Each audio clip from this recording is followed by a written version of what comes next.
Here's a nice birch tree. I'm going to pry gently. We're trying to get a... That's success. You can see. Here's a nice birch tree. I'm going to try to go in only deep enough to take off the outer layer. I don't want to go and kill the tree.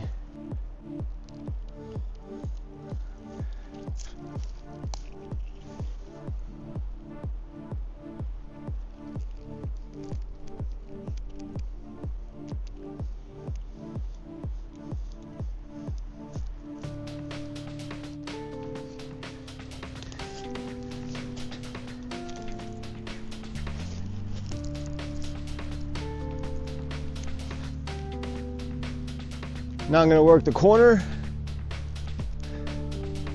little by little. There we go. I got it started. I want to doubly make sure the groove is nice. I don't want to rip the bark.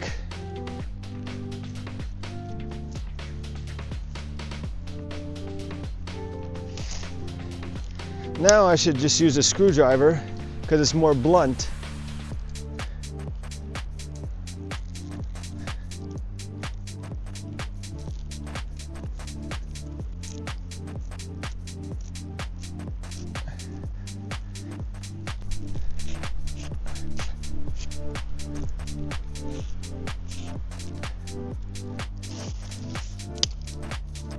This is the point where I make a beveled end, get the bark off easier.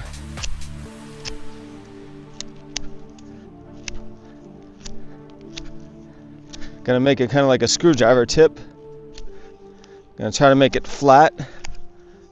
Just gonna keep working it little by little.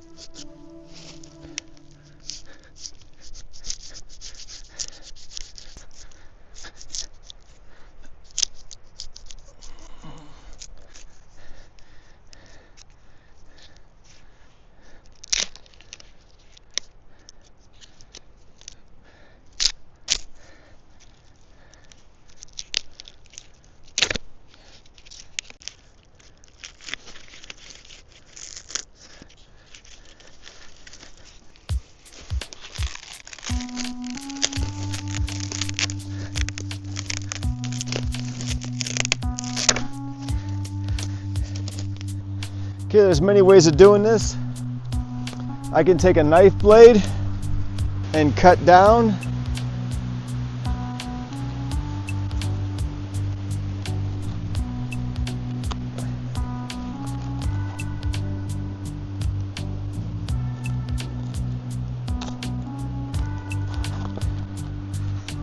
And that's effective. But I can also use scissors if I have them. So that's also nice. I can have more control with the scissors. I want to make a perfect rectangle or square because I want to make a container out of this. Okay. Generally what I do is I hold it up to the light and I look to see if any holes come in. Right? If I see any holes, I cut that section out because I want this to be watertight. I like to cut it instead of rip it. I feel like I have more control if I do that, if I cut it.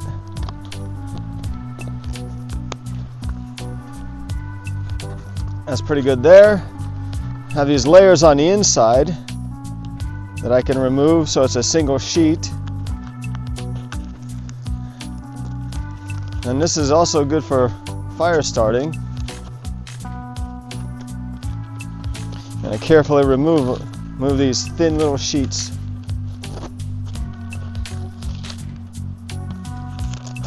Now I'll do the test again, the sun test. Okay, this part's a little thicker on the bottom. I just want to square that away, so I'm going to do that. Okay, for all intents and purposes, that's pretty rectangular. The next part is to fold the corners in.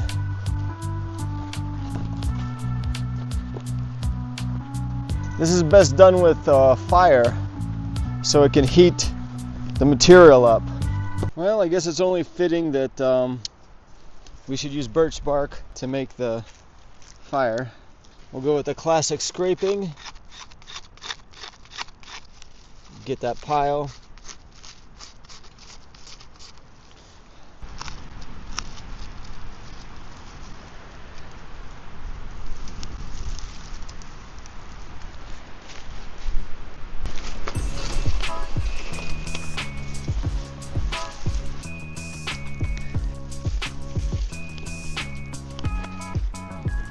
Now I can warm up the birch bark so I can fold it nicely. That's the whole point of this. I'm not trying to burn the birch bark, but I want to warm it up. This way it'll fold nicely.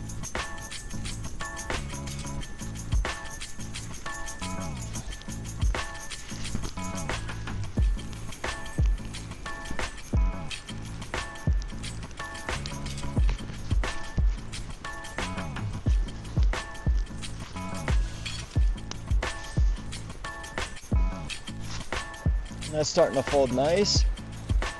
That way I can do it without splitting it. The oils are helping. Oh, good.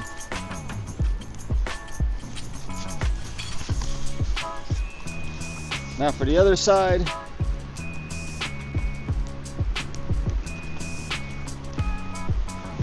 You have to be real careful when you fold this, because you don't want to split it. Well, that's nice and warm.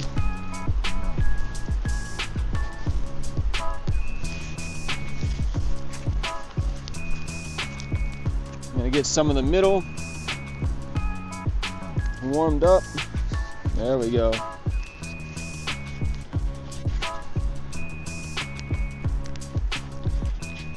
We'll get the ends.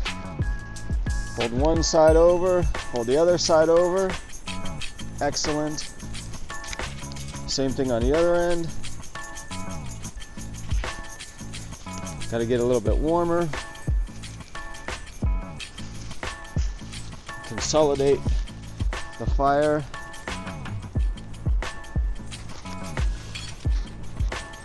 And there we go.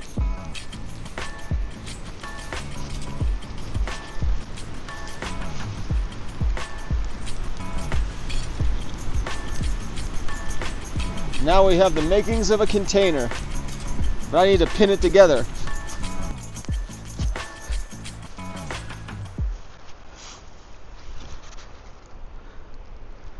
There, that's a lot safer now. So one thing I like to do once I have the bends in there is I like to form the middle so it's a little more flat on the bottom, but I have to do it before it cools off. That'll work. It's time to finish this up. I put the knife at 90 degrees. I'm going to baton it.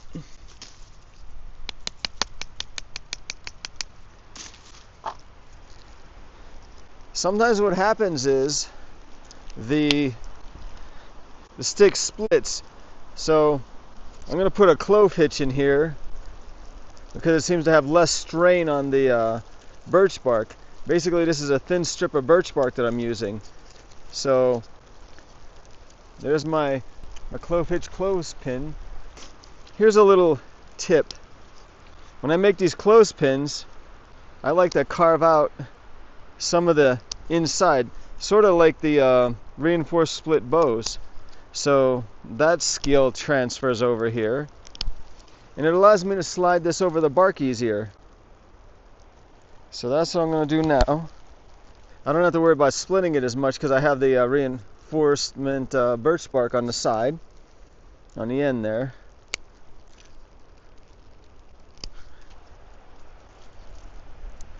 This part's not entirely necessary, but it sure makes things work a lot easier.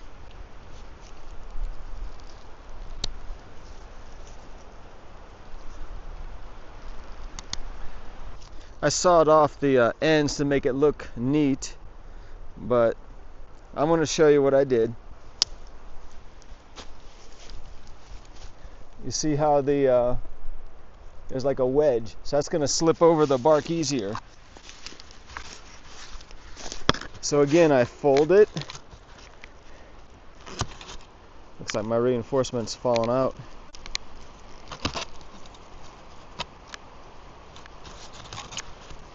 I fold the bark over, then I slide the clothespin on top of it. I want to be careful because I don't want to break the bark. I need to make it a little less tense. Need to open it a little bit more. There we go. Now we're going well.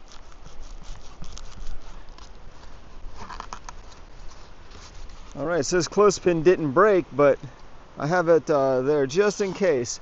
So now you can see the final product. I have a container that should hold water because there's no holes in it. This one I didn't have to reinforce it because it didn't break open. This one I did just to show you the concept and technique just in case.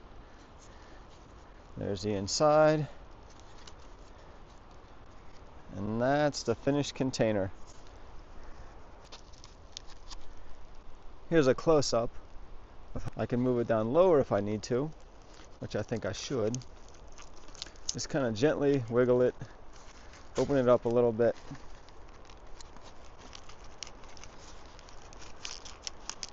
And there it is. That's our finished product. Here's a nice birch tree. A lot of smooth sections on it. Not too many side branches, so that's great. It looks like a good candidate for making bark containers that are waterproof.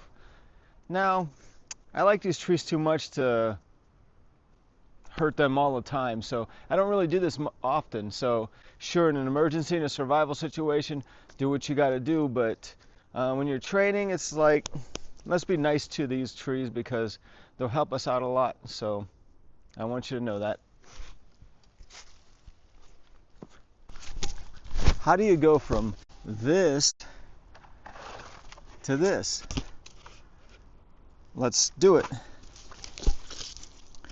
Take your knife, find a spot that's the smoothest possible, or where there's some blemishes, like there's a blemish here. So I'm gonna go as straight as I can. There's a little bump there, so I don't want that to be in my bark, so that's going to basically be cut out. As we get close to the top, I'm going to be careful. Finish my cut away from myself. A little bit more. Okay. Now I can spend some time wedging up the bark. I'm going to go all the way down this piece of wood. Once I get down to the bottom, then I could take advantage of this peeler. What I basically did was I carved it flat, then I put a little bevel tip on the end. And I go inside and I work my way down little by little. Because you have to go slow. You're going to pry gently. We're trying to get a biggest, most intact piece of bark possible. You can't be fast with this. There we go. And if you find it splits a little bit, go back, open it up with your knife. Give yourself the advantage. Take your time. Let's see if I got through that okay. Looks like I did. I'm going for a nice smooth piece. And I'll work my way up. Working my way up and down.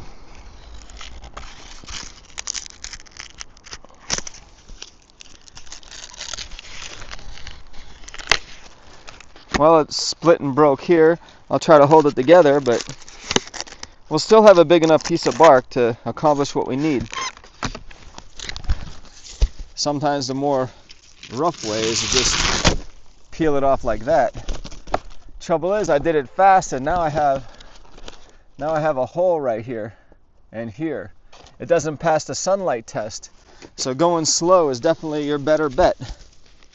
I started this one already and gonna finish it off little by little. You can see how there's different layers of birch bark. The outer layer is gonna do me good, but I try to take off as much of the inner layer too. Just kind of working the bevel, going slow, little by little, working it, turning the log a little bit, little by little, giving pressure with my other hand. It's not this hand, it's not pushing or working the beveled stick.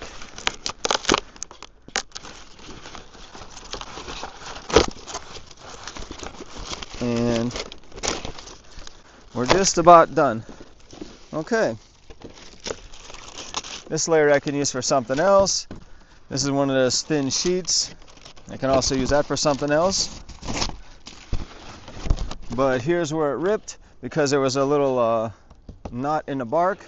I could cut this off or I could tear it off carefully.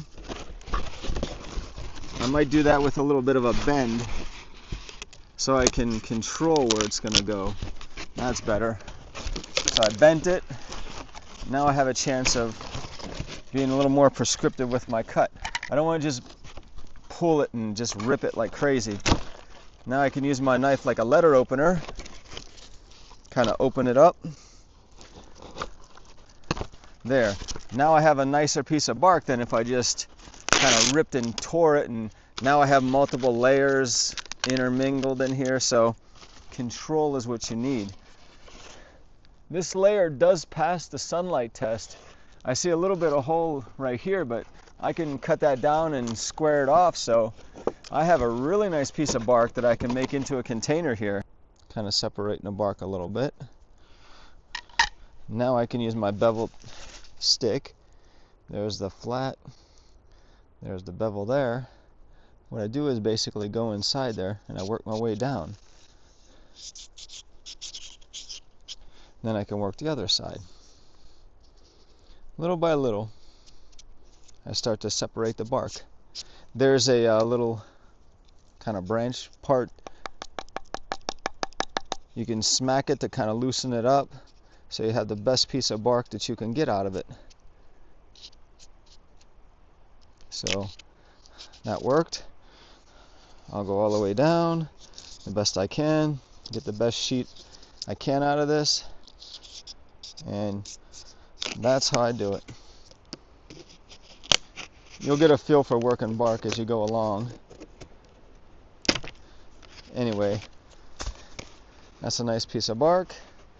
There's a hole in it, so that's why we try to avoid these areas, but that's a good lesson. If you're working on shelters, try to get the longest piece of bark you can. You can see on the left, the bark is intact. On the right, I removed the bark. So you try to get the longest piece of bark so you can make your shelters. You have shingles for waterproofing. If you're not using your bark right away, put it inside bark down first. Put something heavy on top to keep it flat. Cool, damp places preferred, and then you can use it later. Here's some birch bark containers that I've made. There's 5 of them.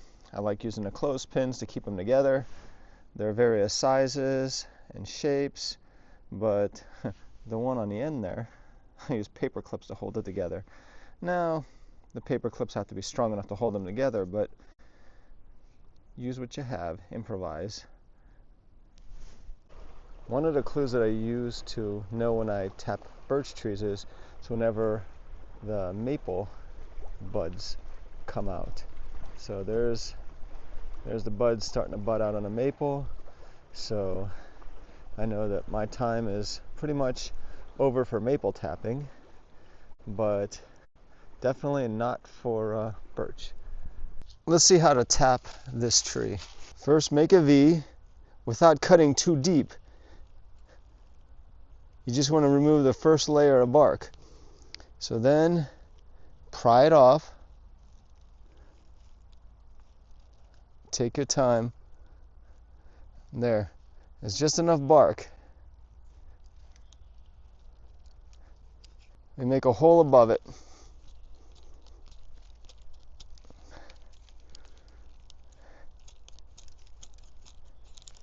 Clean it up.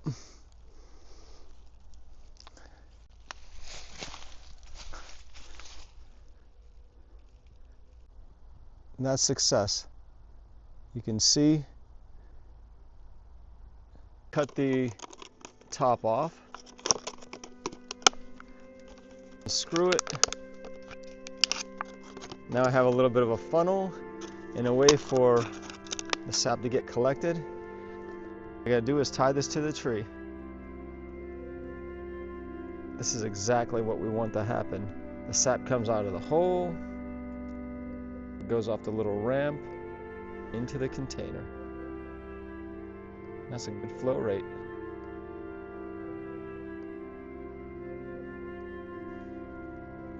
Here's the other setup. The rocks and the sticks keep the container from rolling over.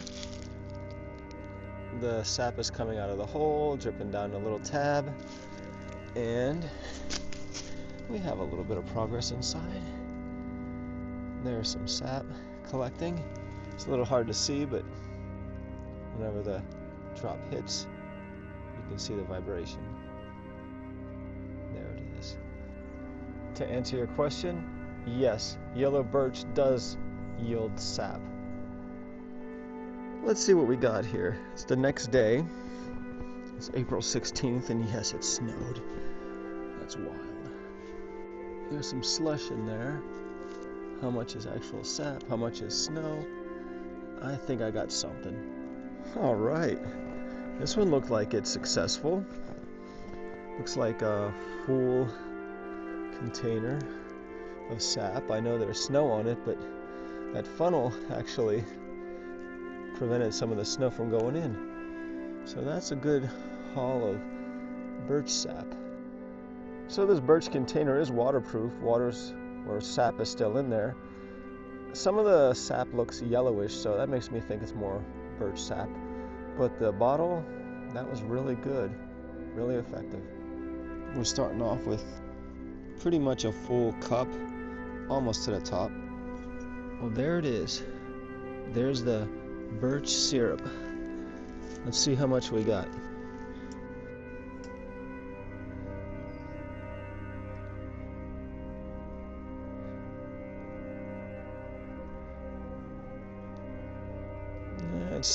This is a tablespoon, so yeah, 3/4 of a tablespoon. That's not a bad haul. I'm gonna see how it tastes. Yeah, that's sweet. I licked my finger. All right.